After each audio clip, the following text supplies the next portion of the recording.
Gonna take you on a tour of the garden. Garden of Weedon this year. Haven't had much time to get much done. Got some gardening done today, so feeling pretty good about that. So this is just off the deck, the back of the house, and we're gonna go this way to Margie's garden. There's my gate. Oh, shush, Bruno. This is my butterfly garden. All kinds of lovely stuff in here.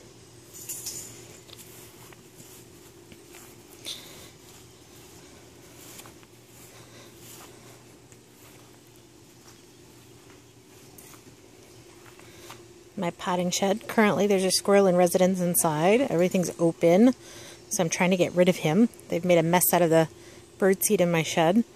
And every time I try to go in, he wants to attack, so I'm not going in there. I love the squirrels. I don't like it when they get in my shed. That's what happens when little kids leave the windows open. So, now we're going to be extra careful. So this is the start of my veggie garden and my flower beds. Not a good growing season, unfortunately. We've had some cool nights and not enough rain. My hanging baskets look nice, though. And my boxes. Jalapenos, stock, dahlias. There we go.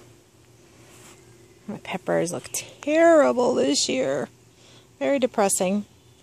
Year before last I had a beautiful crop. This year, not so much. I think I have an issue with squirrels, bunnies, and a groundhog. I've been nibbling at my corn stalks. Had one taken down this morning. I got some basil here. Looks like everything needs a drink tonight. And some tomatoes. Those are Brandywine heirloom tomatoes. Again, it's been a yucky season. It's not been warm enough, not enough rain. We've had some really cool nights. So, the garden isn't near as big as it should be. That's alright. We'll make do with what we have. And we have some more corn. And this year was a first for me. I planted some spooktacular pumpkins. That's what you see right there between the rows of corn. Pumpkins always do good between corn. Those are 6 to 8 inch jack-o'-lantern pumpkins. That was a new thing for me this year. Pretty excited to see if I get something. You see there's another corn stalk down back there. So something's helping themselves. Then we got some zucchini. It's doing okay. Lots of blooms. We'll see if anything pollinated. I haven't seen a lot of pollinators. And some butternut. I'm excited to see what I get for squash this year. And then on to the shade side. This side of the garden is completely shady all day long. That's my nice trellis. It's got that from me years ago. It's wrought iron. It's very heavy. Got a couple of them. And that expanse between the properties is full of wildflowers in the spring, but of course we're past that season, so it's looking kind of weedy. So here's my shade garden. We got feverfew with these little white daisy-like flowers. That's exactly what it is. It's good for fevers and that sort of thing. And behind that we have some astilbe, which is sometimes called goat's beard. I got a couple of different varieties in here. And some hosta. Some little green hosta always does good in the shade and gives you nice pretty blue flowers. And some lamb's ear down there. Some Jacob's ladder. Nice little architectural element. And we have some columbine, which is already done for the season. You can see where it's gone to seed. We're going to let it go and hope that it keeps spreading. And the clematis that grows up the side of my potting shed. It was beautiful this year. It's the first season I've ever been able to get it to bloom. My hummingbird feeder. My little cowbird keeps slitting in and out of the picture. He follows me around the garden. He's quite charming. He has a little fear.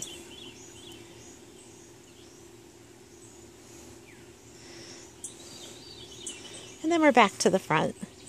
See my cosmos and some herbs that I have in the bottom. Some thyme and rosemary. And the mess that the damn squirrel made. Ripped out a screen, broke a hurricane lamp. It is what it is, I guess. Bruno, get out of there. Bruno's in the pond, which is a no-no. So here we are at the back edge of the garden. This big tall plant that's grown up next to my bird feeder on the fence is comfrey. Should be every gardener's dream.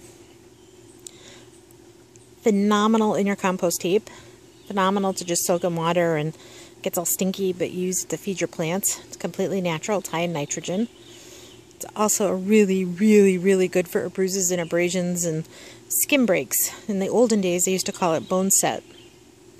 And it was used for strained muscles and broken bones, and you got to be very careful with it because it will make your skin heal very quickly. I have 2 or 3 places that I'm growing it, and I use it quite frequently.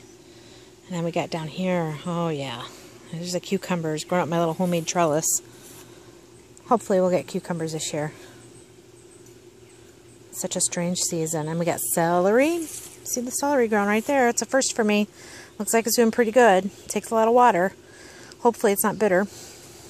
And lettuce. Crazy bumper crop of lettuce this year because it's been so cool. And romaine. And my kale. This morning there was 4, great big bushy heads that I was going to come out and harvest after dinner tonight. So whatever's visiting my garden had a nice meal of kale and should be full of vitamins by now because they decimated my kale patch. What are you going to do? And behind that you can see I got some roses growing up. There's my bird friend again. I'm going to say hi. And some peppermint. See the peppermint growing along the picket fence there? Great for cooking and upset tummies in your tea. And see those little white flowers? I got a whole bunch of chamomile planted in the herb patch. I'm just waiting for it. I'm not harvesting yet because I want it to spread so I can really do good harvests and have a good supply of chamomile for tea or for whatever. And then some weeding I got to do in my pea patch, but my peas are pretty well done. You can see they're kind of wilty and it's a little too warm for them now. Still got 1 stalk that's flowering. We'll see. Not holding my breath. Maybe I'll get some late peas. I'm probably going to replant here pretty soon for the fall season. Peas are one of those crops. Bruno is being very naughty. Get out of there, you. He's not supposed to be in there. As I left the gate open. Let's walk into the garden. Right around here.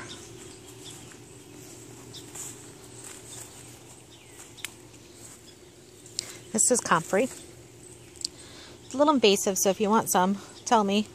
You plant it where you don't mind that it's going to take over a little bit, because the more you clip it, the more the stuff grows, and it does kind of take over. So back there, I got some white sage and the yarrow. That's white sage back there. Great on your turkey, your chicken. Catnip. Oh, look at all the chamomile in here. So we're going to let that go to seed. And lots of peppermint. Roses. Lots of fall sunflower. Chive. My cats know what the catnip is. They like to come out here and roll around in it, even though they're house cats. I'm not sure if this is... I'm not sure if that's I'm not sure if that's cilantro or parsley, but it's a volunteer, so we'll take it. We like volunteers. Catnip. I am organic. I don't use chemicals. I don't use pesticides or herbicides. Try to do everything naturally. And I do like it when my garden gets that wild look, like it does now, but right now I just need a lot of weeding. This is the back side of the flower beds. That stuff I gotta clip back. My lilies and my daisies. And the Speedwell rose, which are these purple flowers that are shooting up. I like it in arrangements, and some foxglove. I just have a couple of foxgloves left. And I have an abundance this year. It was wonderful. Lots of color. Lots of bee balm back there. Bee balm's very good for you too. It's good in your cooking. Then we're back into the end of the garden where the pond is. Needs some work this year. And my bee balm patch. All this is going to get mowed under because I'm going to replant it this year. Got a little too overgrown. Pretty soon the bee balm's going to be pretty. It's going to be all blooming and the butterflies will be in and out of it. And the hummingbirds.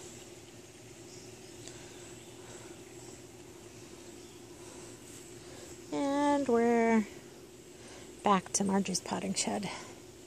Looks like I gotta get a broom and go clean that mess up. Thanks for watching.